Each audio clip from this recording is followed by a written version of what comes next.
All right, welcome everybody to the Stick, Tuckasegee Dreamfields here in Charlotte, North Carolina. We appreciate everybody joining us on Facebook Live and the group that showed up here. Tonight, we're going to bring a presentation through our nonprofit organization called You Deserve a Chance Foundation, which was established 9 years ago to assist families and parents in staying in the game, giving them good mentorship, good opportunities, hopefully using the game of baseball to advance and break through the ceilings. It's been a big part of our organization for years. We had partnered along the way with Carolina Metro Reds, which is their mission as well. And we are presenting certain programs to our families out here that will benefit. We've done that all along in hopes of benefiting those that were looking forward to advancing in the game and just advancing in life. The NCAA created a rule not too long ago, a few years ago, I believe it was 2019, and they started work on it, called the Naming, Likeness, and Image, Name, Like, and Image program called the NIL. And the NIL is allowing players, student athletes right now to generate revenue while in school without losing eligibility. It's huge. It has been a big fight for many, many, many years. When they announced the NIL, nobody was really prepared for it. And it seemed to be like the wild, wild west. It was going to be a free-for-all. Nobody understood it. But fortunately, we had connected with a group called the Players NIL. And you guys can find out more information by going to theplayersnil.com. And they have navigated through this craziness right now and put together pillars that will assist student athletes going forward and allowing them the opportunity to generate revenue as they are in college, which in the past we know as far as baseball goes, and this goes across the scope of all sports and collegiate sports. But as far as baseball goes, 11.7 is the scholarship ratio. That's it. 11.7 for a fully funded program, which means if you have not prepared your family, your kids to be able to handle the entire load of financial responsibility to pay for college, you are going to either get a student loan or you're coming out of school in debt. And some of our athletes come out of school in debt $100,000 or better. It's heavy. So this gives an opportunity to assist families, to help them navigate through the financial situations of not just paying for college, but giving them, money to have in their pocket. I know for me, if I had an extra $100,000 when I was in college, could be a little bit dangerous. But it's a different program, and it will assist. It will assist families. We're connecting with as many as we possibly can. Again, this is the beginning. Tonight we brought in Alex Fournet, a longtime friend of mine. We went to high school together. We've known each other since we were 13, 14 years old. And Alex and another high school teammate and graduate of mine, Mark Kestra, who runs the NIL, has put this program together. We have looked at other programs. This one here is bringing the most bang for the attention that it's bringing. They are here just to present and just to educate. So I want to introduce Alex Fournet. Okay. Thanks, Jeff. Hello, everyone listening online. As Jeff said, the NIL was actually founded, the Players NIL was founded by a gentleman by the name of Mark Kestra. And the reason I want to mention Mark is because prior to founding the Players NIL, he was president and CEO of Sports Studio Inc., a Hollywood entertainment and sports company. And the reason that that's relevant is because he worked with a lot of athletes and agencies and production companies and apparel companies. And he secured 2 significant agreements with both MLB and NFL. So it's a result of that experience that Mark really kind of started to perfect some expertise and experience around working with different apparel companies, working with production companies, working with fan engagement and cooperatives, if you will. So he's got a great deal of experience in that space, as does a number of people that are on our team. Everybody who is teaching our courses or consulting are experts in their field. And it's an important part that I think that separates us from what a lot of other companies are doing. But what I wanted to do here today was, my expectation and my goal is to make sure you walk out of here or you leave this podcast or this live session understanding a little bit more about what's going on in the NIL space than when you walked in. So where am I here? So let's start with what is NIL. Everybody understand its name, image, and likeness, but really, what does that mean to a player, right? In July of 2021, there was a watershed event, right? Legislation was passed that allowed players to benefit from their name, image, and likeness, right? The way we see it, every athlete has a story to tell, right? And he or she has fans, they have friends, they have family who want to engage. They've got colleges and brands that might have appreciated working with them in the past, but couldn't, because the players, of course, didn't and couldn't violate their eligibility in that regard. So it's a critical move for a lot of players, and it's an opportunity for them to make money, earn money. And we'll talk a little bit about what that's like. But the important thing to understand is that there are guidelines, right? So even though the NIL is passed, players still aren't in a position to get paid by coaches to come to their school. They can't get paid directly for performance on the field. So NIL is kind of a little bit of a workaround for you to actually gain from your popularity in your community or on a broader national scale to benefit from your own name, image, and likeness. So this is a graphic that shows some of the states that are not permitting NIL in high school, those that are under consideration, if you will, and then those that have passed legislation. And the various states are in various levels of approval. So they, for example, may have already granted permission for high school athletes to benefit from their name, image, and likeness, but it hasn't gone into effect yet. So it's not going to go in effect until late in 2023 or 24 in a given state. But the point is that there is a big wave coming in opportunity, and there's two things important here. One is, just because your high school does not permit NIL for your athletes doesn't mean you shouldn't get started now. And the reason is because in college you can, number one. More importantly, just because your school doesn't permit it today doesn't mean they won't permit it. Your state doesn't mean they won't permit it tomorrow. That legislation in the state won't change or be passed. I'll pause there for the people that are here. Are there any questions about that or comments that you have? Okay. I think it's in South Carolina, you have about 90,000 student athletes. I think that was in 2019 or 2021. In North Carolina, it's almost double that. So my point is that that's, close to 200,000 athletes or more that have opportunity to take advantage of their name, image, and likeness. And again, my point is, you start now. So what do you need to do, and what should you start to consider? Get yourselves educated about it. Find trustworthy resources, websites, and people that will help you understand and navigate that landscape. So it's a big part of what I look at when I say athletic directors. I'm also talking about parents, right? So what happens is, let's face it, when you have a question about something as important as this, you want to go to a trusted, credible source, okay? So as a parent, you want to make sure, and we were talking about this earlier, right? That you want to make sure that you have a sense of what your child's opportunities are so you can help coach and guide them through that. Questions on that?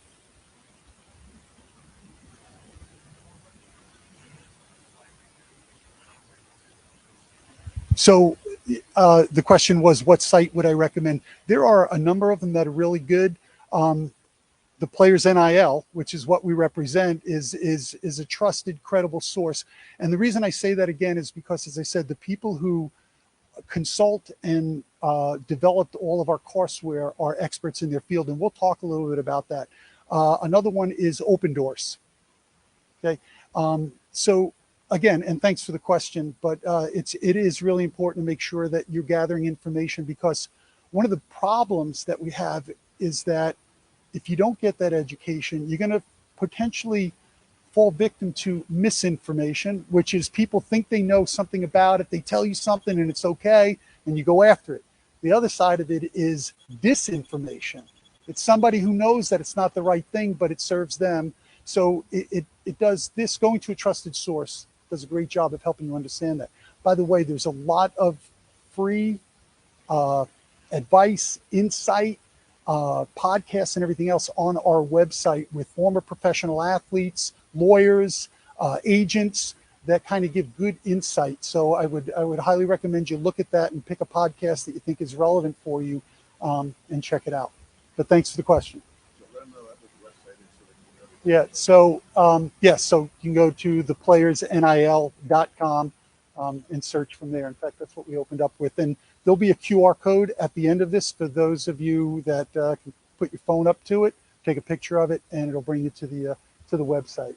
So I always joke around, and this is no smack against the young student athletes, but when you're dealing with 16 to 18-year-olds, we always joke around, what could possibly go wrong, right? So, but it's tough because especially if your student athlete is interested in becoming more than just that student athlete, they've got a future plan for themselves, and they're starting to think as an entrepreneur or a business person. They want to start taking that next step. So they're anxious, and you're proud because you want to see your kid take the initiative, right? Well, kid's got following. One of the young student athletes here has almost 500 followers. So he decides, this is great. Well, let's remember, you guys all had Jersey Mike's today, right? You got a Jersey Mike's down here. I'm going to make this up, right? So, but this is a real type of example that we're dealing with. So Jersey Mike's, like any other big corporation, right? They are, does the data and analytics around kids with social influence, kids that have followers. They look at the demographics, the sport they play, and the people they kind of hang out with and who they influence. So Jersey Mike's reaches out to your kid and says, hey, tell you what, I'll give you $100 for this week. You post about Jersey Mike's and how much you love our subs this week. You come in one day, we'll take a picture, you post your hero of the week. And again, let me say that I'm making this up as I go along. It's just for illustrative purposes.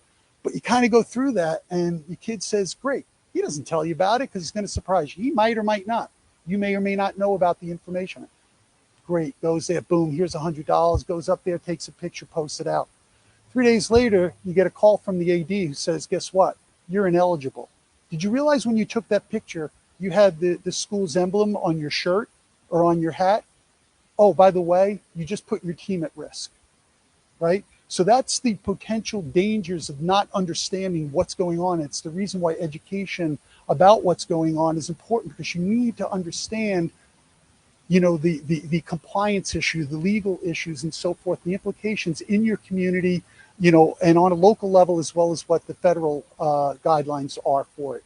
It's a very fluid environment. As Jeff talked about, it's the Wild West. So what you knew 6 weeks ago may change a little bit. So it's a good idea to keep track of it. The other thing I'm going to touch base on is athletes associating with brands they don't know. The reason that this is important is because as you start to do it on whether it's a small scale or a large scale, not every dollar is a good dollar, right? Because when you're building your brand, and we're going to talk about this, as kids start to build who they are and what they want to be and how they want to present themselves to the world, that's their brand, right? And the company that approaches you may not have the same values, and you need to go through that and understand about how to decide what brand you want to work with. And again, it could be for a one-time engagement of $100. It could be a monthly thing for $200. Chris Hogan, who is a two-time Super Bowl champion with the New England Patriots. He's got a great story, by the way, if you're not familiar with it. But Chris did a podcast with us, and he talked about the value of understanding the brands that you want to work with and how you want to work with them. So I talked about education being key, but when I got on a plane this morning from New York. Yes, I'm a Yankee. So I was on the plane, come down, if you couldn't tell by my accent, right? So I jump on and I was going through, what I thought was important, how I wanted to present and what I wanted to kind of talk about.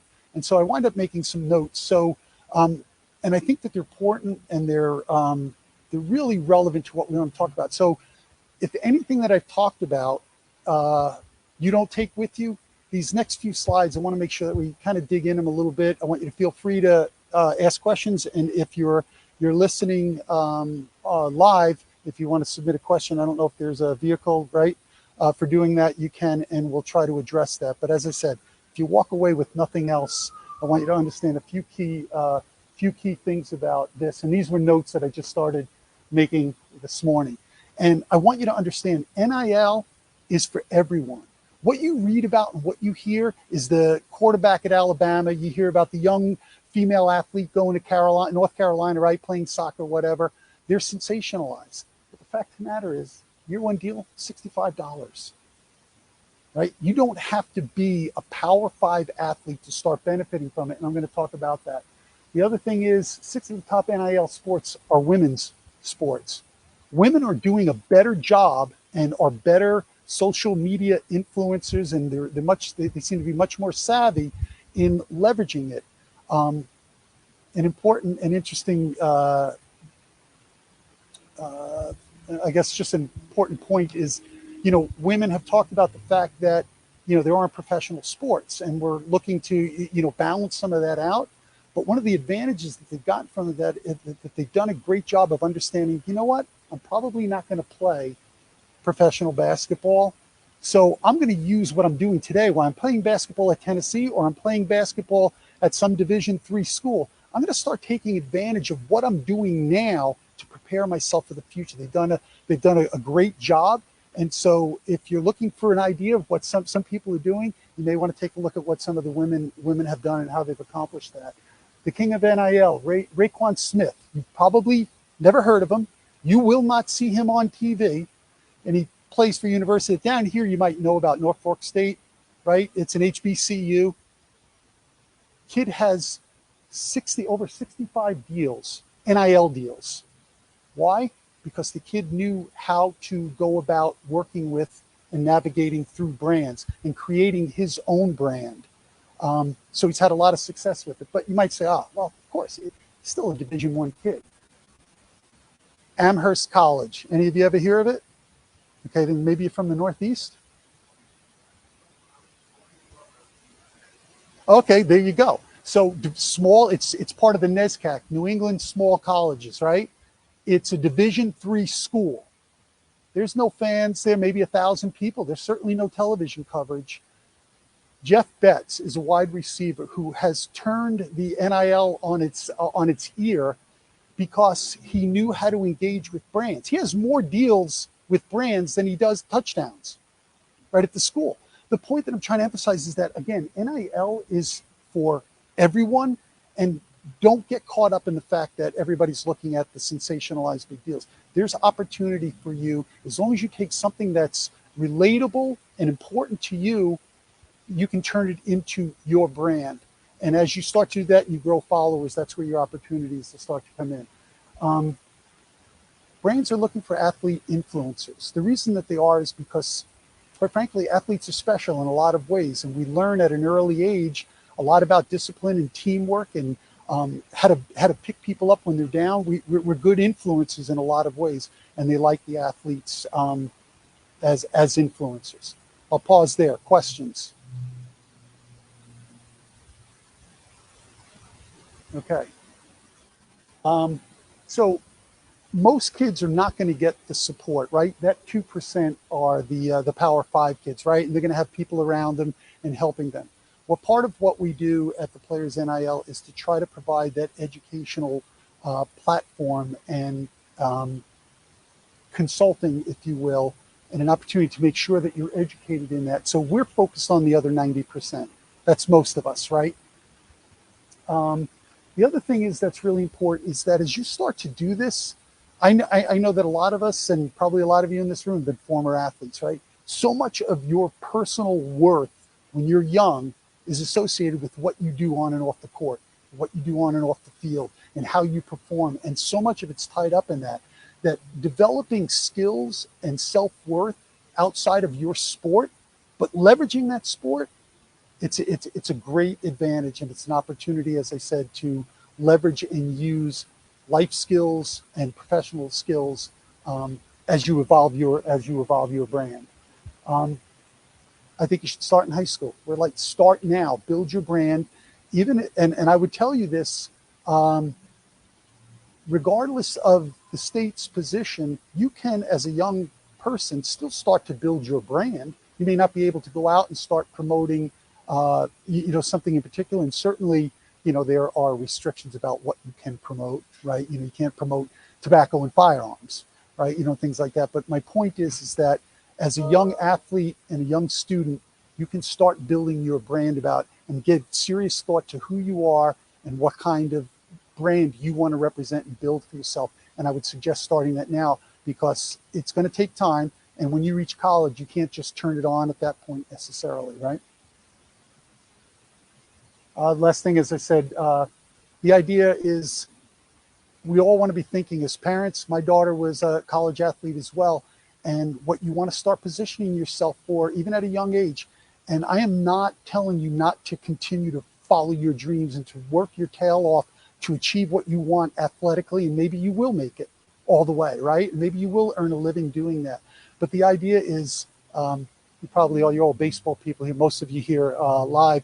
So I'm sure you've all seen Moneyball, right? And there's that quote in there that, some of us are told at 18, some of us are told at 40, but everyone's eventually told they can no longer play the game. So what you need to start thinking about is, what do I do after the ball stops bouncing, right? And the sooner that you continue to work with that and make that part of what you do and make that part of your training and make that part of your commitment to being a complete athlete, is not only what you do on the field, but what you do off the field and the brand you build.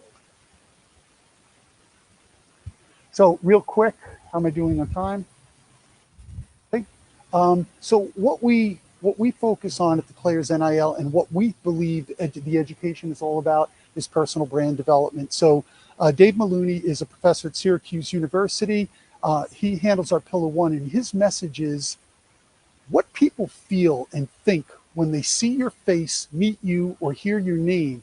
That is your brand and how you go about developing it. So that's part of his message, is how do you go about building a personal brand? Influencer and brand relations. Josh Rosen heads up that, and he talks about marketing is not just about who you are and what you're doing now. It's about how you position your brand for what you can do in the future, what your potential is. So that's his message in the influence and brand relations. Legal, tax, and compliance, Mitt Whitner. He's really focused on making sure that you do understand the implications in your community, in your state, about what those rules and regulations are, and being smart and judicious about understanding those and making sure you're adhering to them. Philanthropy and community service. There are two, there's a mother-daughter team that does a great job for us, but their focus is on why as athletes we should be giving back and how we go about giving back. We've all been given a great advantage, as I talked about in the beginning, because as athletes we learn so much early on, and it's a great way to give back to your community.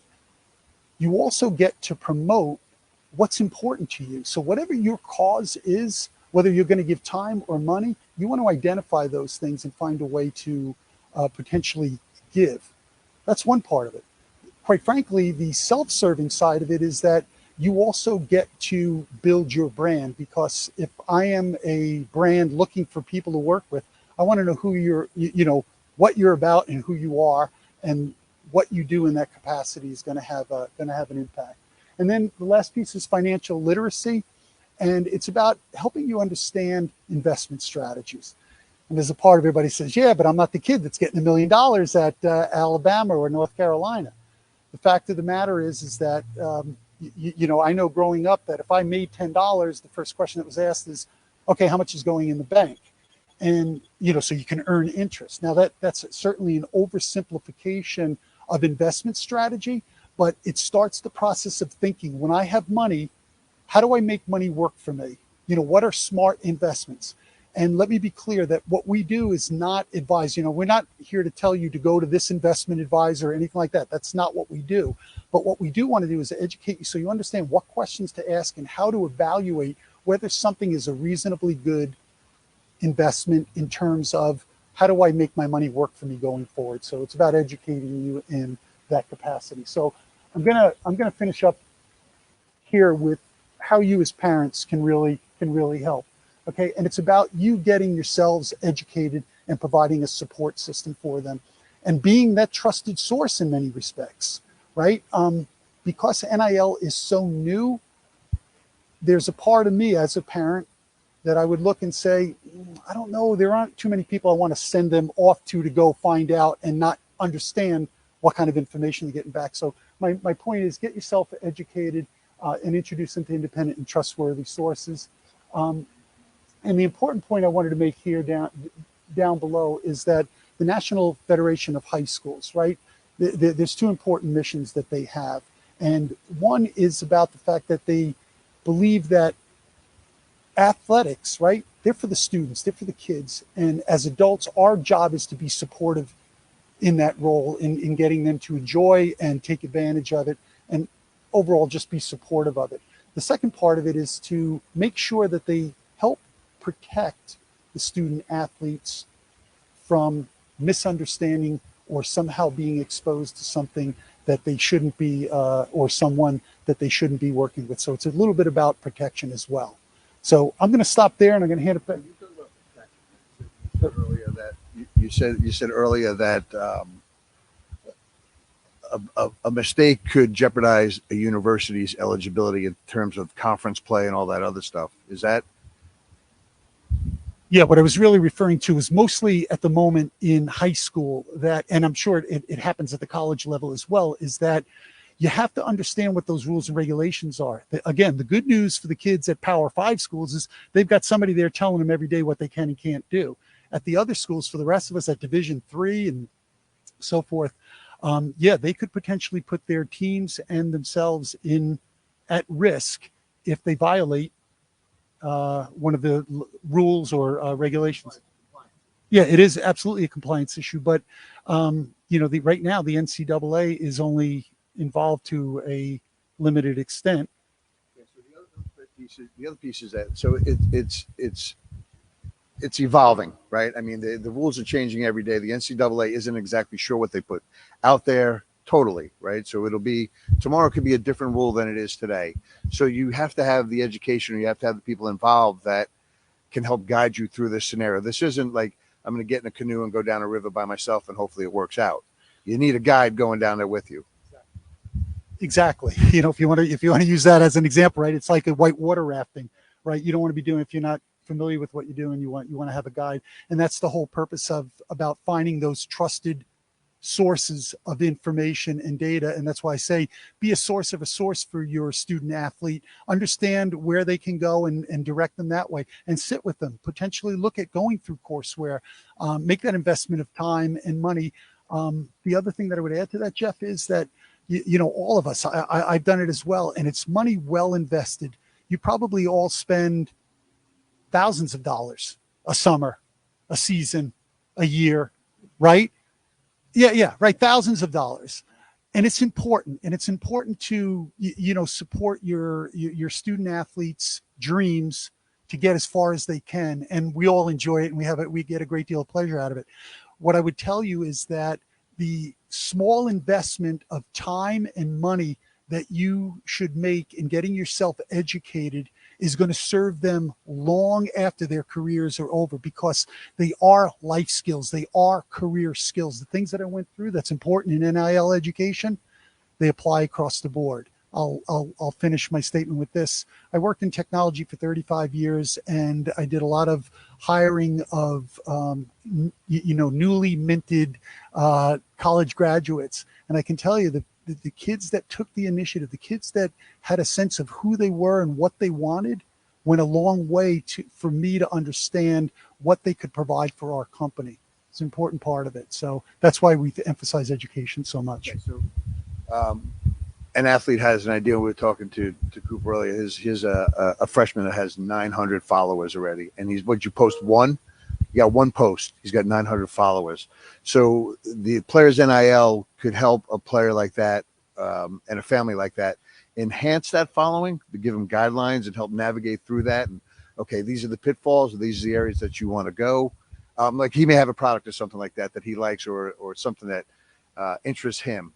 You guys would help guide him through the process. Yeah. So the first thing I would say is, you would, in that example, you would go to website, maybe feel your way around in terms of look at some of the podcasts and the information and articles that are available there. There is also online courseware that you can subscribe to if you want. But to answer Jeff's question, yes. And again, the idea is, and I want to be clear, our job and our belief and our mission is not to put you in touch with agents or to say we're going to help you make money. What we want to do is help you educate you so you understand not only what's possible, but how to go about building it. So you've got 900 followers. I would say you probably caught a tiger by the tail. So, okay, now I got 900 followers. What am I going to do next?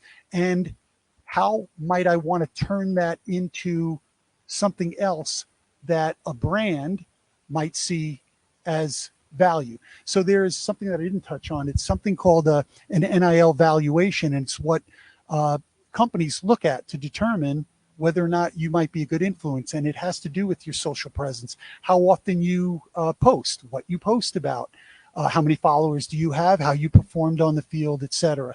So those kinds of things go into it. But yeah, it's a great set of pillars, 5 pillars of education that'll help you navigate your next steps. So, you guys have any other questions? Anything else? Yeah, Todd.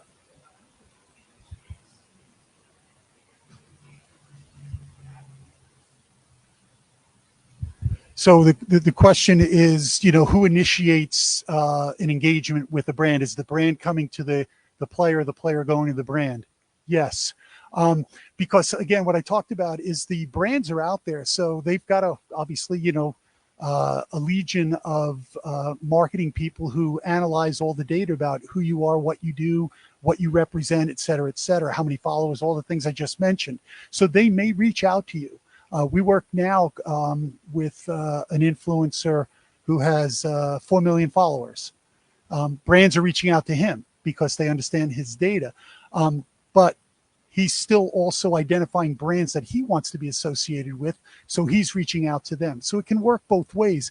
But I think if you're going to approach a brand, you're going to want to make sure you understand what you're asking for and be a little bit informed about who they are and what they represent, et cetera. So a little bit of long-winded answer to your question, but it works both ways depending on how strong your influence is currently. Are most of these contractual in terms of the brand coming to you and say, okay, you're going to give me 8 to 10 months of, Sure. So I've not, I can't say that I've gone through and seen, all these contracts per se, but yes, there are contractual obligations that people have to post X amount of times. But I guess the important thing about that is it's not always money, right? That's in the contract. Some contracts, they can be done for apparel where you're going to get certain gear and product and things like that to keep in mind. But yeah, the short answer to your question is that, yeah, if I was going to post for somebody and represent, I'd absolutely want a contract. So you're dealing with your kid. Where do you tell them to start? Because again, we're navigating through this. Nobody really knows. Where would you tell your kids to start the process?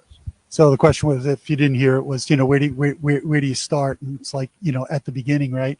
So it's, I would start by getting educated, by reading as much as I can at the trusted sources to find out what's going on in the space, and then get yourself educated on it as a parent. Read as much as you can and understand it, but engage.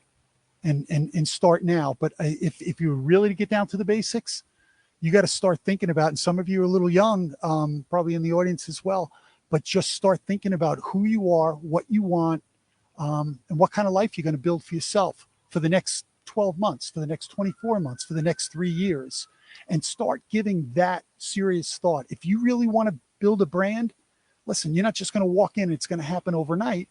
It's work. But if you want to do it, I believe it's worth it. And there's a bunch of opportunity for everybody. And that's why we say NIL is for all.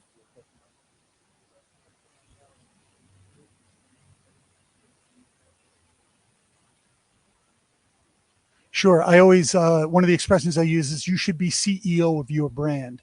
And being CEO of your brand means you want to control the narrative. That means you don't want two things. One is you need to control the narrative because you don't want somebody else explaining who you are and what you represent, right?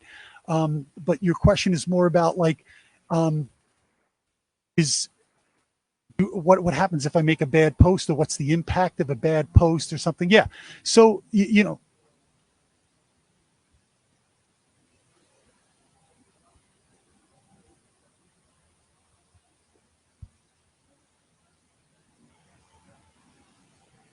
right. So I guess, you know, the question is around, thank you. The question is around, you know, what's the impact of that bad post? I think we've all seen and heard various examples of that, both in and out of the sports world, and people backtracking what they said earlier. So it's about, you know, being controlled and understanding what message you want to deliver, and practice that and make sure that you understand, again, who you are and what you want to represent, because that bad post is going to follow you. I can assure you, when people walked into interviews, for me, I knew more about them than they knew about themselves at times, because of that data. It's there. So, you know, be aware that it's out there. It's a good question.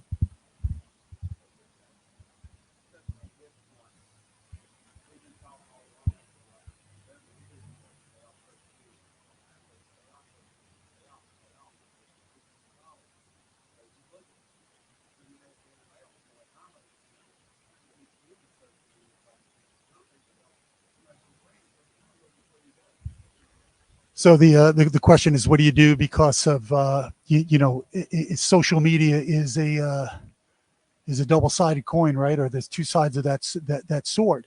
But it's like, in my opinion, right? It's like anything else. It's a great tool if you use it properly and you know how to use it, right? It can be a dangerous weapon used against you if you don't know how to handle yourself. So that's, again, and I know that it sounds like I'm beating a dead horse. That's why it's important to understand how to use it to your benefit in a positive way. I believe that the reason coaches were telling the athletes to stay off of social media, because it was a bunch of, for lack of a better term, what I call white noise that was out there going by, and kids got sucked into it. The idea now is to remove yourself from that and understand how that works for you in a positive way, and how you can use that to build, again, your own brand. But you've got to decide on that. So yes, it's about understanding what the social media impact and influence can be, and then using it to your advantage. You're still going to you still have run the risk, right, of getting sucked into it if you're in it too much. The idea is to control it and use it as a tool, as opposed to a distraction. As coaches, we've dealt with the social media issue before the NIL, right? It was always something that we had to be aware of. Part of the biggest piece that we found out was that the kids were smarter than us on the social media, and that, you know, they just went off and did what they did before we even caught up and understood, what the Twitter was, what the TikTok was, all that other stuff, and a lot of damage was done before then. So we're trying to wipe that away and create with a younger generation, or the younger group coming through now, to be more aware of, what the pitfalls are. And I think they've seen it. I think we've got enough data now to recognize that. Yeah, it's that old adage that, knowledge is power. So the idea is, you guys have learned your lessons as coaches, but that's my point. As coaches and as parents, here's an opportunity to get a little bit ahead of the curve and help the kids understand how to channel that energy and that quote unquote distraction into something that's productive for them, and potentially productive for their team. Don't forget, like, we didn't touch on the fact that there are collectives, right, in certain colleges, and probably even start them in high school. And for lack of getting into all the details, it's when a team kind of gets together and decides they're going to do it as a group. And that can have very positive influence and outcome. So some of the colleges are trying to do that to avoid the locker room turmoil about one guy's got a $500,000 deal and the other guy's got a $10 deal. So they kind of work around that. But back to your point, I think that's our message: is get ahead of the curve, understand the opportunities for the kids, and help them understand how to use it in a productive way for themselves.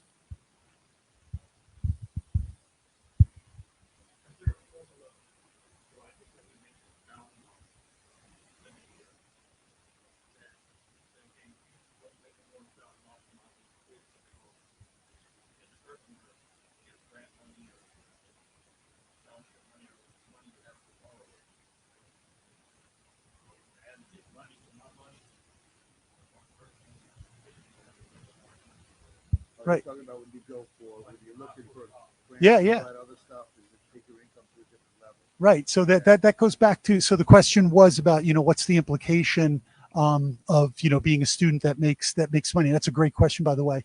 All the more reason why, when you look at, again, I hate to sound self-serving, but when you look at our legal tax and compliance pillar, that helps you understand how to navigate that. And you have to get involved, and you do have to understand that. The other part is that, you don't necessarily have to, in my opinion, if you've got a brand that wants to do something and you're concerned about that, well, maybe that's part of your philanthropic work. Maybe that's where you say, you know what, I'll do that for free. I'll post this. I'll do that. And you'll build up your influence and your opportunities for later on. The idea, remember, is about building your brand. It doesn't mean you necessarily have to always take money for it. So if you're concerned about that, I would look at it as a big opportunity for a philanthropic endeavor. Yeah, it's interesting, guys, because when a university looks at somebody for grants or scholarship money and things like that, they look at the income of the parents. They never really include the student athlete. So he may be of age 18 and he can start his own business. He'll have his own taxes. He'll have his own his own processes in terms of compliance. But right now, it could change. I mean, the NCAA is probably going to recognize all this and say, well, we're giving this guy a scholarship, but he's making $500,000 a year, so he needs to pay. So that's another part of the NIL, I think, is that you need to be educated along the way, and you need to have somebody that's going to stay on top of it on a daily basis. Not like we pick it up 3 months later and all of a sudden, oh my God, we missed this whole program. Right. I think that's actually a great point about that. And you may want to set him up, your son or daughter, in that capacity. And again, think about the value of what they're going to learn in terms of setting up their own business and having to understand, what expenses they incurred and how they deal with that. But that's why I would say in our legal tax and compliance pillar, that's something that would help address that. Great question. Anything else? All right. Did we have any questions online that we can answer before we wrap up? Same questions. All right. Well, listen, want to thank you, Jeff. I'm going to hand it back to you, but thanks for the opportunity. I want to thank everybody that came here in person, as well as those that are on live. Really appreciate the opportunity. That's good. We want to thank Alex, and it is the Players NIL, the playersnil.com. Go through it, get educated, read the pillars, and we appreciate everybody taking the time to come out tonight, and then also everybody that joined us online with UDACF. So appreciate it, and have a good night.